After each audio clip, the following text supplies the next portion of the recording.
제가 오늘 준비한 발표는 인공지능 교육 현장 사례, 학교 사례들과 그리고 이 인공지능 개념이나 원리를 이해할 수 있도록 아주 간단한 실습 한 가지를 여러분들과 함께 공유해 보고자 합니다.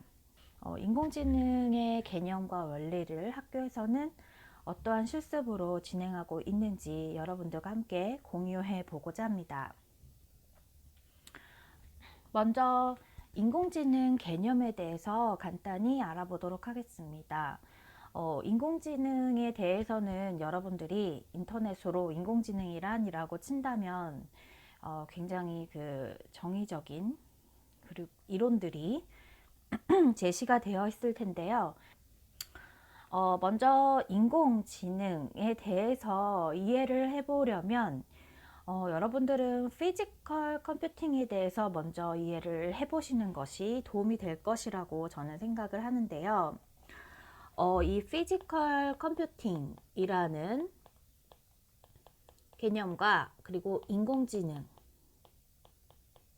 개념을 조금 비교해서 여러분들께 설명을 드리고 그리고 간단하게 PPT에 나와 있는 내용을 설명드리겠습니다. 피지컬 컴퓨팅은 말 그대로 컴퓨팅 몸체가 이제 컴퓨터의 몸체가 이제 컴퓨팅을 하는 거다라고 이제 해석하시면 될 것 같은데요. 이게 무슨 얘기냐면 컴퓨터 자체가 몸체가 된다라는 뜻입니다. 우리가 이제 축구 시즌이니까 이제 손흥민을 사례로 얘기를 들어본다면 손흥민이 공을 찰 때의 회로의 어떤 순서, 알고리즘의 순서를 생각해 보도록 할까요? 먼저 눈으로 공을 보고 그 공을 봤다. 거리는 어느 정도다. 공이 어떻게 굴러오고 있는지 멈추고 있는지 이런 상황들을 눈으로 보고 그것을 뇌에 전달을 합니다. 그래서 뇌에 전달한 것을 몸의 신호로 바꾸어서 발이라는 액추에이터라는 이 발이라는 부분이 움직여서 공을 차게 되는 이 과정을 우리는 가지고 있습니다. 이런 알고리즘을 우리 몸에 가지고 있는데 이 알고리즘을 그대로 컴퓨터라는 몸체에 집어넣은 것이 이제 피지컬 컴퓨팅입니다. 그러니까 결국 피지컬 컴퓨팅은 이제 로봇이라는 의미로 좀 재해석될 수 있을 것 같습니다. 그래서 컴퓨터에서 센서를 가지고 주변 상황을 인식하고 그것을 마이크로 컨트롤러라는 칩에다가 입력을 해서 그 칩에서 프로그래밍 되어 있는 것을 어떤 전기선 같은 것들로 연결이 되어서 컴퓨터에서 뭐 움직인다든지 구동을 한다든지 혹은 아두이노 같은 기판을 사용을 한다면 직접 움직이는 물체가 될 수도 있겠죠. 그래서 이런 것들을 피지컬 컴퓨팅이라고 합니다. 그래서 사실 우리가 지금 실생활에서 보고 있는 로봇들은 이 피지컬 컴퓨팅의 사례예요. 우리가 그 사람이 생각하는 회로 그대로 이 알고리즘 그대로를 기계에 옮겨 놓은 것이 피지컬 컴퓨팅입니다. 그렇다면 인공지능은 뭘까요? 인공지능은 사람이 생각하는 사고를 칩에다가 기계에다가 옮겨 놓은 것을 말합니다. 그래서 보시면 인공지능은 사람이 사고하는 회로 그대로 컴퓨터에 옮겨서 인간이 해결할 수 있는 다양한 방법들을 도와주는 기계의 소프트웨어를 지칭합니다. 그래서 피지컬 컴퓨팅이 로봇이라면 인공지능은 뇌를 의미합니다.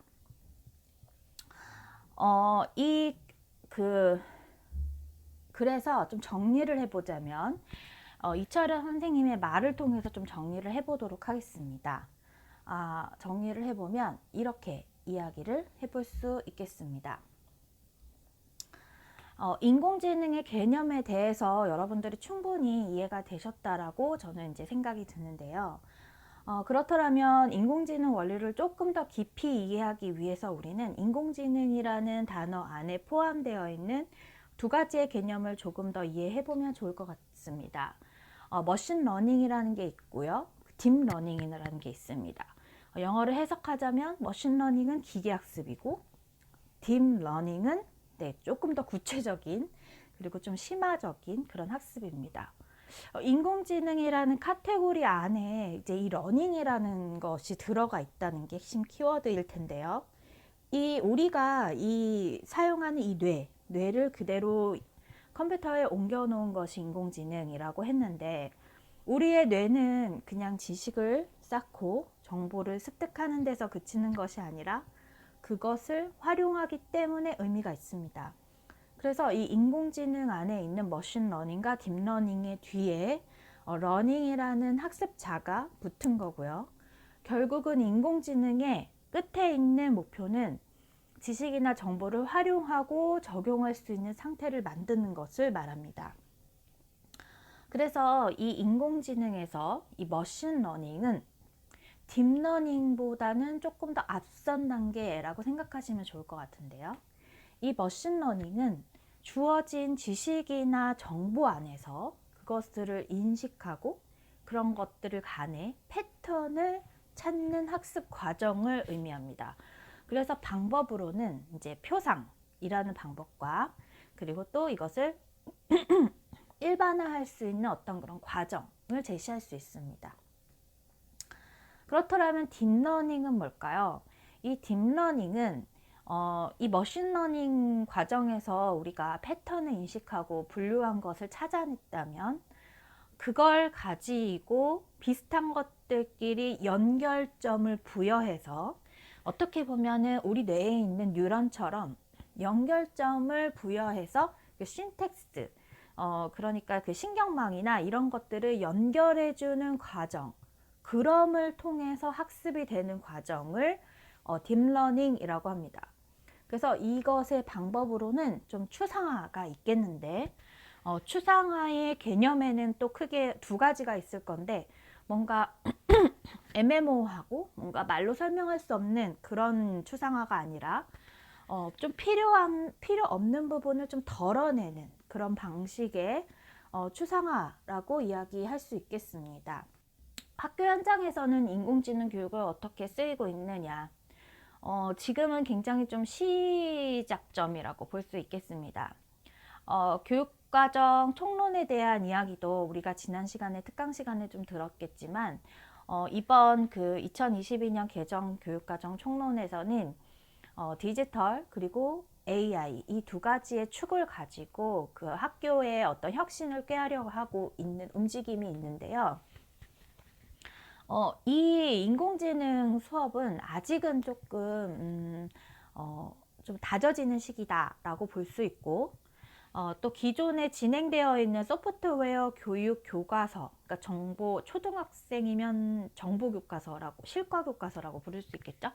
그리고 중학생이면 정보 교과라고 부를 수 있는데, 이 실과나 정보 교과에 소프트웨어 교육의 일환으로 끼워져 있다 라고 말씀드릴 수 있습니다.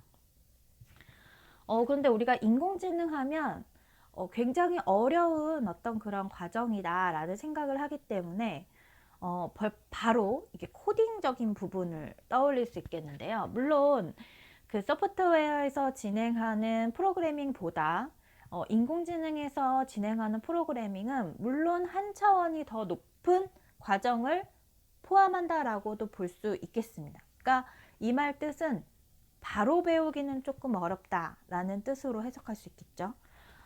그런데 우리가 이제 통계라는 수업을 할 때도 그냥 어떻게 기계적으로 그 버튼을 눌러서 실행하는 것이 중요한 게 아니라 이 버튼을 왜 이 상황에서 눌러야 하는지에 대한 원리를 알면 그 기계는 다른 기계로 대체돼도 우리는 쉽게 좀 적응할 수 있는 것처럼, 이 인공지능 수업에서도 기저가 되는 어떤 바탕 그 사고 기능들이 있습니다. 그것이 분류, 그리고 추론, 그리고 인식 같은 것들입니다.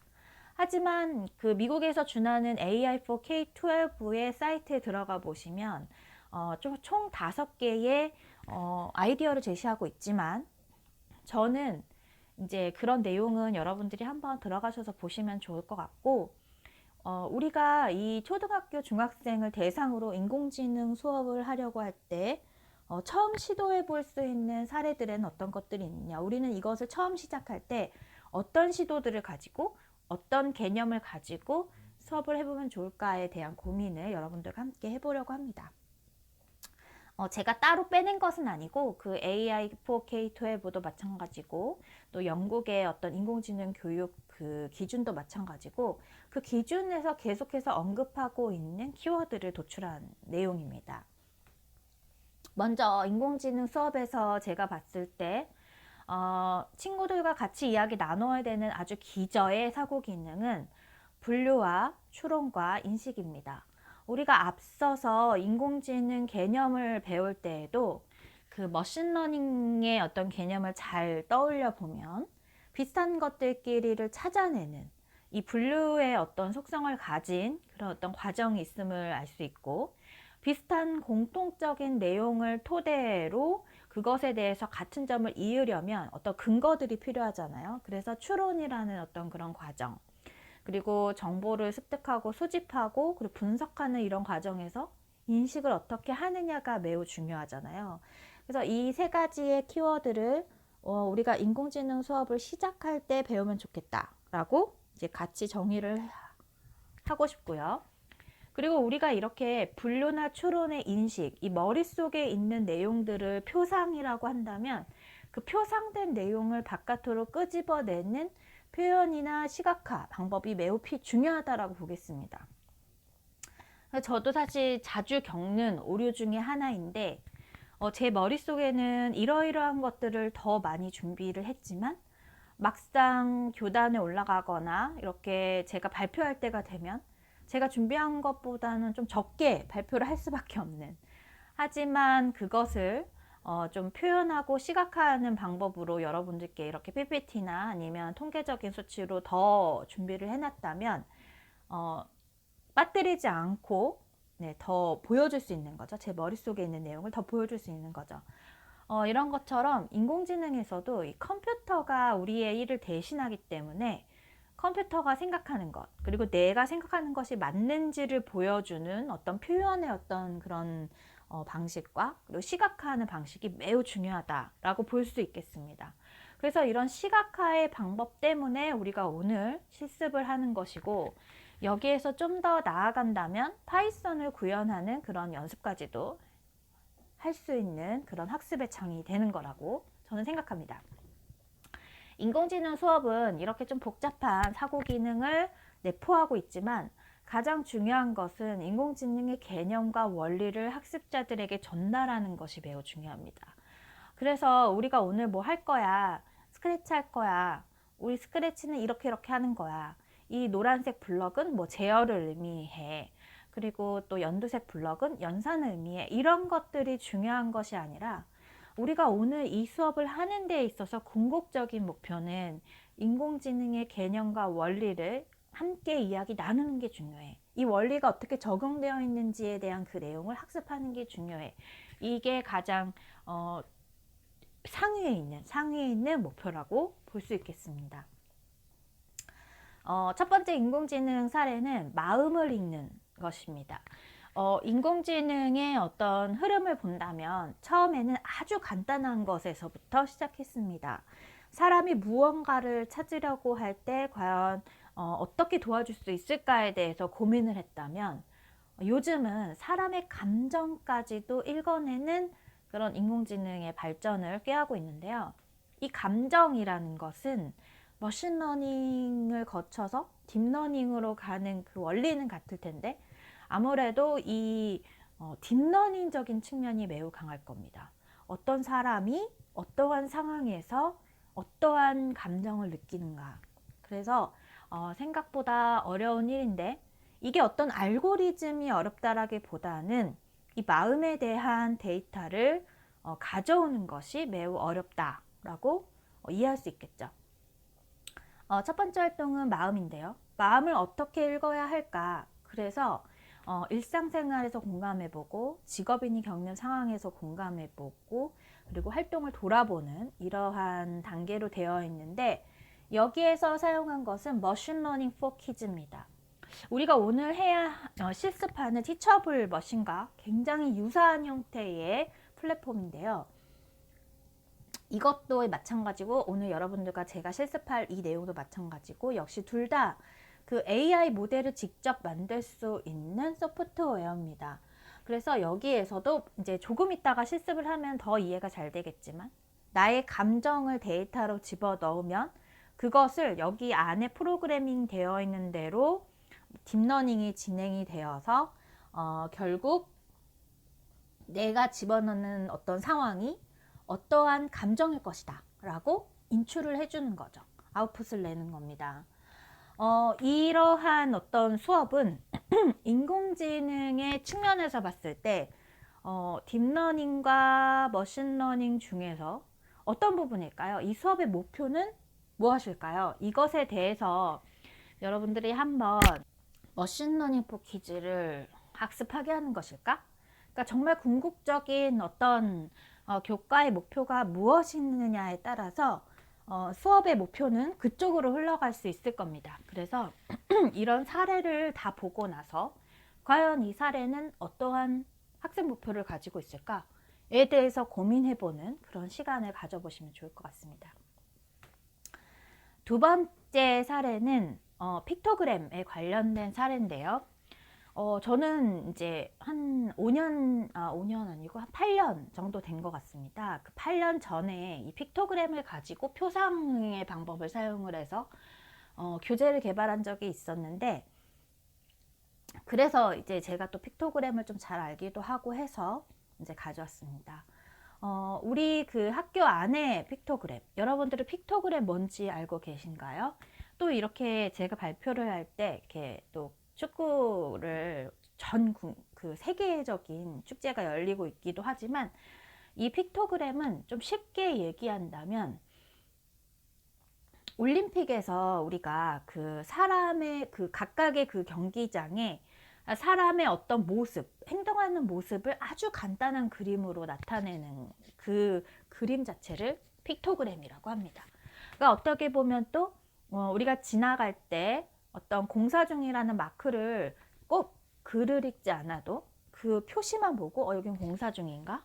라고 알 수 있도록 만든 그 그림 자체를 픽토그램이라고 합니다. 그러니까 이 픽토그램은 뭐 색깔이라든지 아니면 뭐 모양이라든지 아니면 행동을 통해서 우리가 기존에 약속하고 있는 것들을 활용을 해서 간단하게 그림 형태를 만드는 건데요.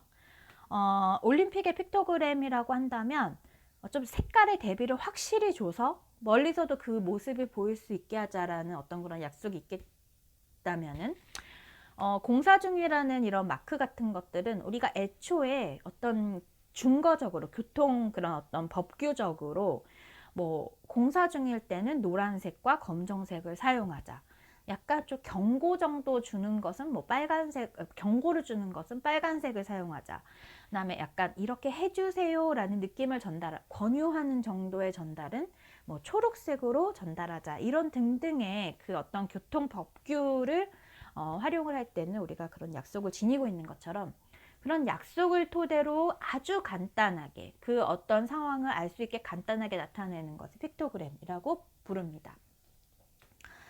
그래서 이 수업에서는 우리 학교 안에 필요한 픽토그램을 만드는 건데요. 이 픽토그램을 만들 때 오토드로우라는 아주 간단한 툴을 사용했습니다.